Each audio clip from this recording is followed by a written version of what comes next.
as an appetizer to get a feeling of what scientism is. Here, this as an appetizer. There we go.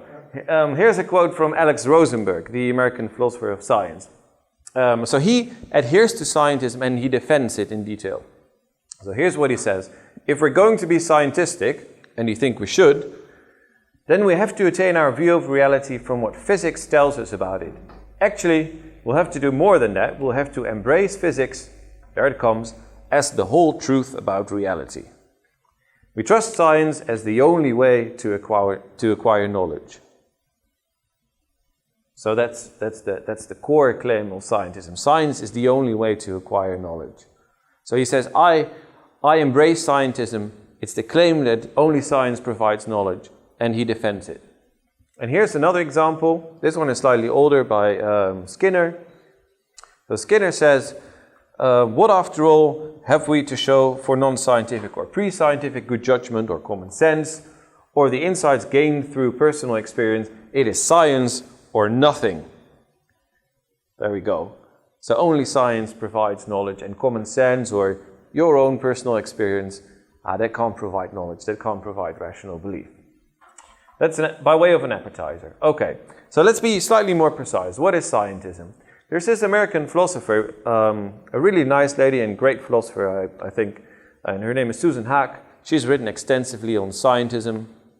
And she says, scientism is an exaggerated kind of deference towards science, an excessive readiness to accept as authoritative any claim made by the sciences, and to dismiss every kind of criticism of science or its practitioners as anti-scientific prejudice. Okay. Now, we could, of course, define scientism in this way. But the problem is, if you define scientism in this way, then scientism is done from the very start, right? Nobody's going to say, look, I embrace to an exaggerated kind of deference towards science, an excessive readiness. Nobody's going to say that, right? So you can't have a serious discussion about scientism if this is how you define it. So I'm not going to define it this way. What I'm going to do is I take it as a thesis. So this is an attitude or kind of worship, maybe even. I'm going to take it to be a thesis. I'm going to take it to be a neutral thesis. So I'm not going to define it in such a way that it's obviously false or obviously true. So here we go. Science provides rational belief and knowledge, whereas common sense does not. That's what I'm going to take scientism to say. And many scientists and popular scientists or popular science writers these days either say this explicitly or they assume something along these lines. Sometimes they don't say so explicitly, but that's the background idea. So they say something like, you believe in God or you believe in objective morality. Well, where's the scientific evidence for it? And the background idea is, look, if you don't have scientific evidence for it, you can't know it, you can't rationally believe it. All right, so what are common sense belief? What's the other side? So we have science on the one hand, common sense on the other. So here's my own definition. Common sense belief, not based on science, obviously. It's not the product of elaborate reasoning. So not like criminal inquiry or journalistic inquiry, right? Those wouldn't count as common sense. Because scientists might still say, that's all right. Not one or more of the five senses. So hearing or tasting, not one of those. Because many adherents of scientism will say, those are fine. And they're the kinds of belief many people have. So here are some examples, just to make it more explicit what I have in mind. Beliefs based on memory, right? That's not normally based on science. Would you remember what you had for breakfast this morning? I hope it was good. Religious beliefs, those are normally not based on science. They meet all these four criteria, right? Basic mathematical and logical beliefs, like 1 + 1 is 2, or if P then Q, P hence Q. Philosophers call it modus ponens, so that's a basic logical belief. Beliefs about free actions. So, for instance, you proposed to someone and you did so freely, right? That's a belief. That's a common sense belief. Beliefs about one's reasons. So you did something, and one may ask, why did you do it? And then you give your reasons for it. Metaphysical beliefs. So that's beliefs about what exists and what does not exist. Moral beliefs, that's why I give this picture. Beliefs about what's right, what's wrong, what we have a duty to do. And finally, here's another example, introspective beliefs. So those are beliefs based on introspection. So you can close your eyes and think, I'm hungry, or I would like to have a beer, or I feel ill, or I feel good today. Those are things you know. You don't look at the world, you look inwardly, as it were, right? You know them you know those things straight away. All right, so these are all examples of common sense beliefs. They are not based on science. So scientism says you can't know these things and you can't rationally believe these things. That's the basic idea. Now there are weaker versions of scientism. So James Ladyman is an example. And the weaker versions will say, look, memory is fine and morality is fine, but religious beliefs, you can't have any religious knowledge, or belief in God is not rational. So, or they say, look, these are fine, but moral beliefs are not fine. So the weaker versions will say this category of common sense beliefs is in trouble, the others are fine.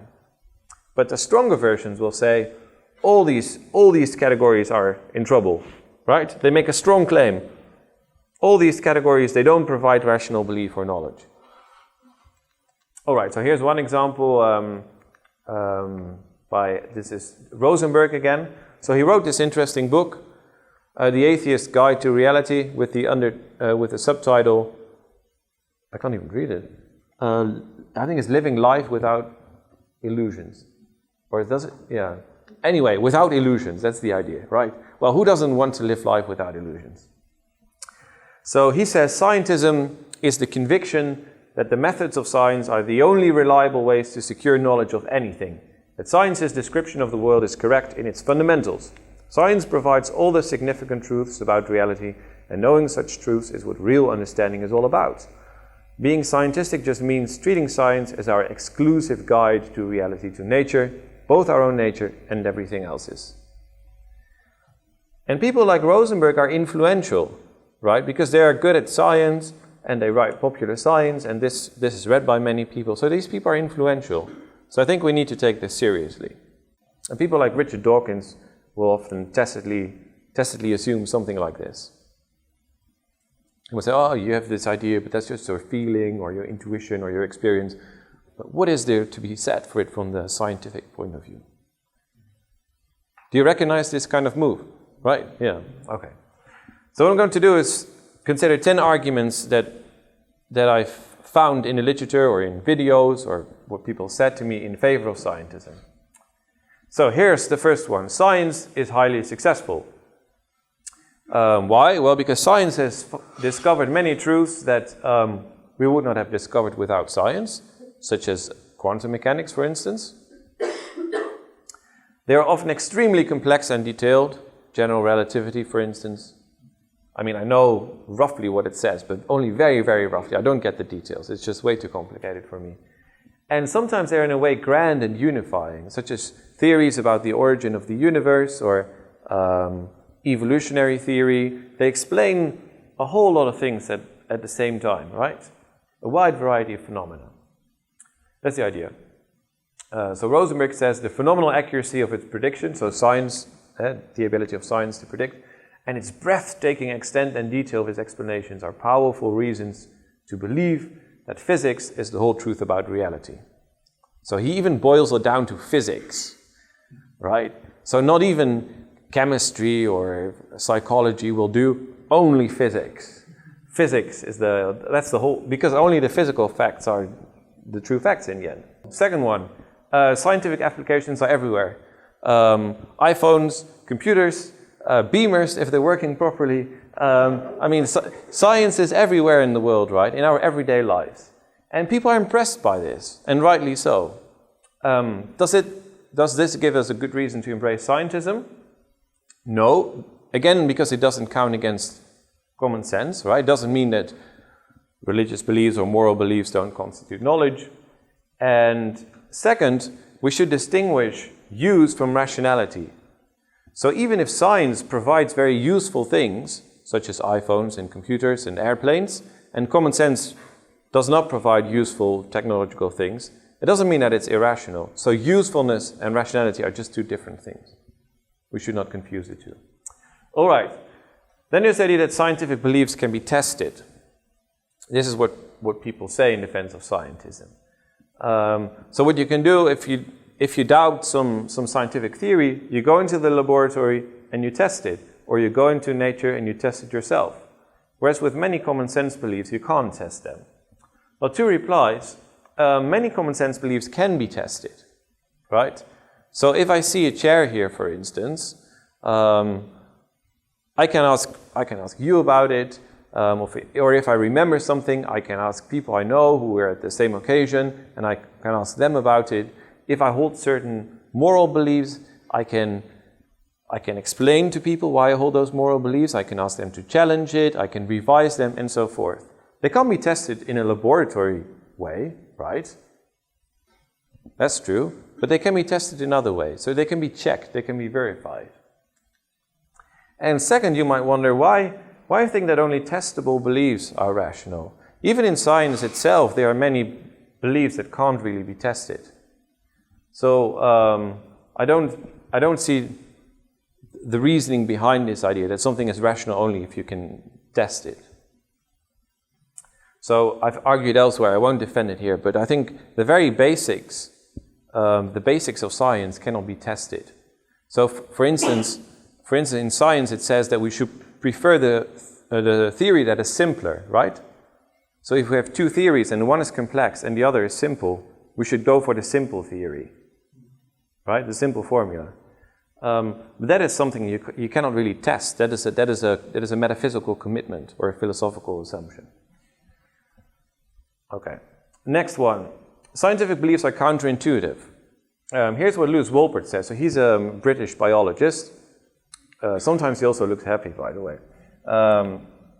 So here's what he says in this nice book, The Unnatural Nature of Science. He says both the ideas that science generates and the way in which science is carried out are entirely counterintuitive and against common sense, by which I mean that scientific ideas cannot be acquired by simple inspection of phenomena, and that they are very often outside everyday experience. I would almost contend that if something fits with common sense, it almost certainly isn't science. And he goes on to explain that science explains all these bizarre phenomena. Here's an example.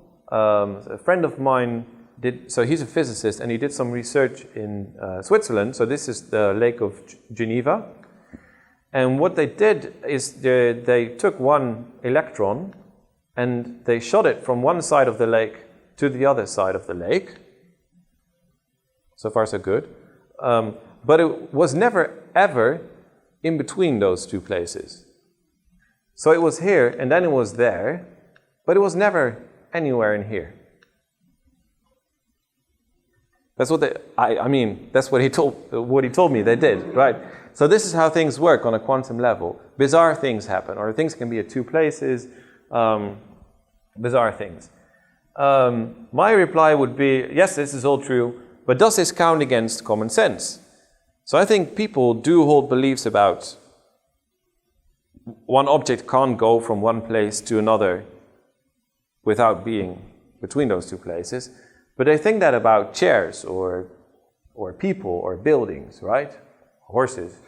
But most people don't have beliefs about electrons. They won't say, oh, electrons can't do that, right? So I don't think it counts against common sense because it's not part of common sense to hold beliefs about electrons. All right. Are you ready for number 5? Yes? Okay. Science has safety mechanisms. So examples are, for instance, peer review. So we send papers to journals and they have anonymous peer review. In medicine, we do randomized controlled trials, double-blind research, and so on. So there are all sorts of mechanisms that are meant to ensure that the results are safely and reliably acquired. Here's Rosenberg again. In science, nothing is taken for granted. Every significant new claim and a lot of insignificant ones are sooner or later checked and almost never completely replicated. More often, they are corrected, refined, and improved on, assuming the claims aren't refuted altogether. because of this error-reducing process, that's the core thing, the further back you go from the research frontier, the more the claims have been refined, reformulated, tested, and grounded. So there are these safety mechanisms that take out all the errors until we're left with only truth. That's the idea. And the idea is that common sense has no such safety mechanisms. Well, in a way that's true. We don't do anonymous peer review in common sense. But I do think that it has safety mechanisms. So if we're uncertain about something, we just check again. Right. So you want to go to this talk on scientism and you think it's room 4-4, and you think, is it really 4-4? And you look at your schedule again, right? Or you end up in a room and there are other people and you think, is this on scientism? So you ask someone, is this the room, is this the talk on scientism? Right? So there are all sorts of mechanisms that we apply that are meant to rule out the errors. Of course, it's not anonymous peer review or randomized controlled trials, but there are still such safety mechanisms. They're just different mechanisms. And second, even if common sense is less reliable because we don't rigorously apply these safety mechanisms over and over again, it can still be reliable, right? Not 100% reliable, but still reliable enough to constitute knowledge and to rationally believe it. It need not be perfectly reliable. And also, I would say, but that's a topic for another time, how well do these safety mechanisms in science work? Big topic. How come that in social psychology, 80% of research, if replicated, so if done again, gives different results? All right, but that's a topic for another time. Okay, we know the origin of scientific belief. So when we do scientific research, we know how we came to these results. But with common sense, it's very different. That's the idea. I mean, how do people acquire religious beliefs or moral beliefs? How does that work? And how are they supposedly related to the truth of those moral beliefs or those religious beliefs? How's that supposed to work? So adherents of scientism think that there's a disanalogy here. Here's my reply. There are all sorts of theories, for instance, about how religious knowledge and moral knowledge are possible. So here's a person I greatly admire. This is Alvin Plantinga, the American philosopher. Maybe some of you know him. So he's a Christian philosopher, and he has developed this idea that you also find in Thomas Aquinas and John Calvin, that God has created human beings with what he calls sensus divinitatis, so a sense of divinity. So it's a mechanism that people have, and if triggered, that produces the belief that God exists. And you find a similar idea, I would say, in Romans 1 and 2. And so he's a philosopher, so he has spelled out this theory in some more detail. And also there's nowadays scientific research on this. That's the first thing. And the second thing is, science is based on belief, the origin of which is mysterious. So it's not true that the origin of scientific beliefs is very clear.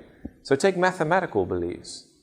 So most people in mathematics nowadays believe that mathematical truths are eternal and exist out there. These are secular people, not Christians or Muslims. These are secular people, including atheists. Most mathematicians believe that about mathematical truths. And then there's the question, how could we ever come to know those truths? So they say, we don't construe them, we stumble upon them. So we think hard and hard and hard, and then at some point we find this eternal truth that has been there always and will be there always. We discover it. Well, how is that supposed to work? We're just human beings. We just evolved by way of an evolutionary process. How would that ever work? Big mystery. All right. Common sense is full of disagreement, they say. Well, first thing, is there more disagreement? This should be the other way around. Is there more disagreement in common sense than in science? I would say there's lots of agreement in common sense and a lot of disagreement in science as well. So I don't see a significant difference here. And then there are 2 points that I will skip. They're basically both are about philosophical thought on disagreement. So philosophers have paid a lot of attention to disagreement recently. And that is because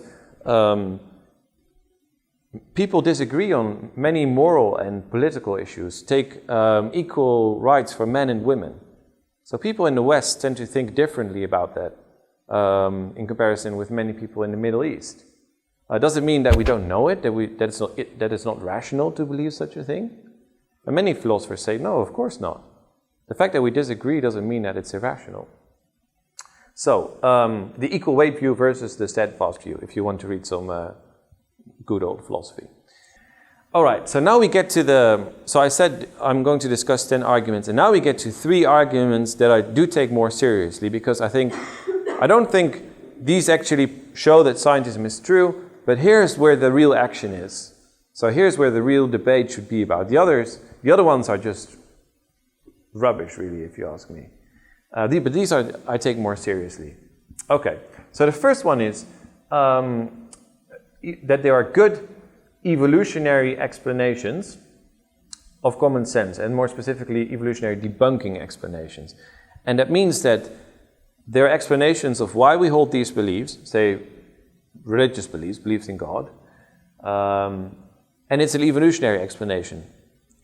So here's one example.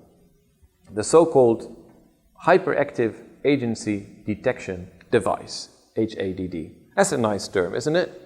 It already sounds good. So here's the basic idea. People have an agency detection device. So they detect agency. So when you're out in nature, you will detect animals, birds, other people, and so on, right? Because they act, they do things. Right? So we have an agency detection. But now here's the point. Because of our evolutionary history, the agency detection device has become hyperactive. That means it detects agency quite often, even if there is no agency. Why? Because your chances of surviving are much bigger if it's hyperactive. So here's one example. So you're with your friend and you're sitting around the campfire, it's late at night, roasting some marshmallows or doing something else, and then all of a sudden, behind you in the bushes, there's this weird sound. Right? Now you could say, oh, well, that's just the wind, or something else. Or you could say, well, ooh, what's that? It might be a tiger or a lion or some other dangerous animal, or another human wanting to kill us. So you better be sure and check, right? Better be careful. So people whose agency detection is hyperactive, they're just more likely to survive. That's the idea. Okay.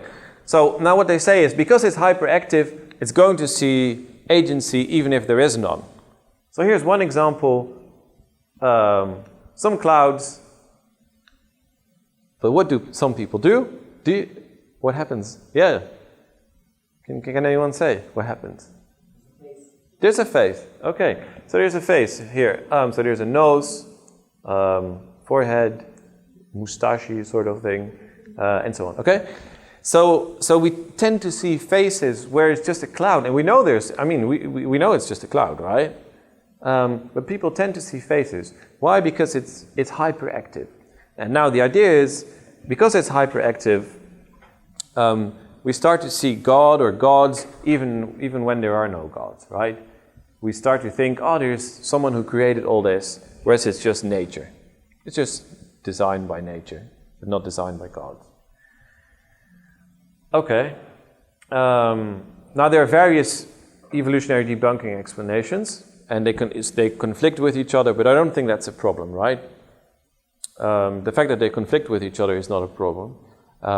As long as one or other of them is true, that's fine. But I'm not convinced by this. And here's why. First, there's independent evidence for believing God. So people don't merely believe in God because they look at nature and think, oh, there must be a creator, right? They also have religious experiences or mystical experiences. They read their Bibles and take it to be divinely inspired. They go to church, and they have certain liturgical experiences. They have certain arguments for the existence of God. Right? So even if this is correct, there would still be other evidence for believing God. Second, these explanations should meet criteria for good scientific explanations. And one of the criteria is it should make predictions. Right? Good scientific explanations give predictions, and then we can check them. And it turns out that with these evolutionary debunking explanations, that's actually really hard. So it's not succeeded so far. And finally, they should be truly debunking. That means it should count against the rationality of believing God. And it's not clear that that's the case. So for instance, you might think, yes, we do have a hyperactive agency detection device. And you know why we have it? Because God wanted us to believe in Him, which is why He has given us a hyperactive agency detection device. Right? It's just one of the ways God works. And then people say, look, Occam's razor, right? Have you heard of Occam's razor? So only if the scientific explanation will do, then we don't need any other explanation. Let's get rid of it. But that's a philosophical principle. That's a philosophical commitment. Right? So my point is, maybe this has a chance, but much more work needs to be done. Okay. The second reason, number 9, which I take to have potentially some weight, is that there is bias in common sense. Examples are the denomination effect. So if you give people coins rather than bills, they tend to spend way more money, right? Whereas it's just the same amount of money, like $100, for instance. And they don't realize it. And second, so people judge themselves way more highly in comparison with, people judge other people way more lowly than themselves. They assess them on a different level. So here's one example. So they presented, it happened to be Americans, but it could have been any people really. So they presented people with the 10 commandments. And they asked people for each commandment, how well do you think the average American does on this commandment in comparison with you? Right? And it turned out that, like, for the vast majority of them, they thought that the vast majority of people do much worse than they themselves do. And that can't be true by definition, right? It must be half at most. And similarly for scientists. Scientists are even way more horrible. So more than 95% of scientists think that they're better than their colleagues. All right, so you might think, look, there's much bias in common sense. Here's my reply. Is this really about beliefs? I think the second one actually is, but the first one, for instance, is not. This is just an irrational practice. So many of these biases are just what people do, but not about what people believe. So it can't be irrational, rational, or knowledge, or lack of knowledge. It's about what people do. The second one is about a belief, but in order for this to work, it should be about beliefs. And the second point is, how widespread is this? So we can point to a few examples. Yes, we can, and there are a few other examples. So if you go to Wikipedia and you type bias, you get a whole list of biases that people display. Some 50 or 60 biases. Fair enough. But look, people hold thousands and thousands of common sense beliefs. Right? So even if people display bias, that doesn't mean that beliefs based on memory, beliefs about free will, and so on, that those are irrational. So this works only if it's really widespread. It's all over the place. Let's go to our final reason. So some people say that most common sense beliefs, or many of them, are illusory. So there's, of course, belief about free action. So the idea is that free will is an illusion. And there's belief about one's reasons. So people think that they know why they did something. And the idea is that research shows that this is not the case. So here's an example to show the second one. And I can give examples of the first one as well. But here's an example of the second one. So what they did is... So this is how would you call it? A telephone box. There we go. I couldn't find a word. Box. Telephone box. Yes. So in the age of telephone boxes, they performed this experiment. So what they did is they put, I think, like a $20 bill in a telephone box. They just left it there. And then somewhere on the street, a little down the road, there was someone who would, involved in the experiment, right, who would intentionally drop the groceries that she just did in the store, right? And then they compared people who would walk by, and they would look at them and look whether they would help this person. So all the groceries fall on the ground, and then look at the people. How many people actually help this person? And most people don't. And they'll say, I'm in a hurry, I have to get to work, so they don't help. This person will figure out. But then, in comparison with those people who just found the $20 bill, so who used the telephone box and found the $20 bill, like 85% or so of the people in the telephone box, if they walk down the street and then the groceries fall, they will help. Right? And now here's the point. If you ask those people who help, why did you help this person? They will say, well, this person was in need, or we have to help each other in society, come on. But none of them will say, I just found a $20 bill, that's why I helped this person. And the idea is, but the real reason why they acted this way is because they found a $20 bill. The main question is, how representative is this? I think the experiments about free will, I mean, they're highly problematic and they're discussed in detail in the literature, but as to the reasons for which one acts, so I think these people are indeed mistaken about the reasons for which one acts, at least some of them. I mean, some of them, remember, it's still 85%, right? So some of them will act because they are kind, right? And because they want to help other people, right? So there's not an exact match. If you find $1, then you will help. If you don't find $1, you won't help, right? So some people will be right, but then some people won't be right. The question is, what does this tell us about beliefs about our reasons in general? Does it mean we're mistaken in general? I think that's highly questionable, especially when it comes to more complex decisions. So why did you go to school and study economics? Well, people, rather than history, people will have, detailed reasoning for that. So I think a couple of examples can be provided, but normally people know full well why they did something or why they didn't do something. So I'm not convinced by this argument either, unless it could be shown that this is really representative. Okay, let me wrap up. Conclusion. Most arguments for scientism fail. At most, a very restricted version is tenable. Right? The final three arguments are very restricted still. But even if they are to succeed, more work needs to be done. The evolutionary debunking arguments, well, it should be shown that there's no independent evidence. They should be good scientific explanation, and they should be truly debunking. As to biases, one should show that biases in common sense are widespread, so widespread that common sense is unreliable. And finally, free will, consciousness, and acting for reasons should truly be shown to be illusions. And again, we need widespreadness for that to work. A few instances won't do the job. So maybe I'm mistaken, and maybe there are further arguments for scientism, but these are the ones I've been able to find.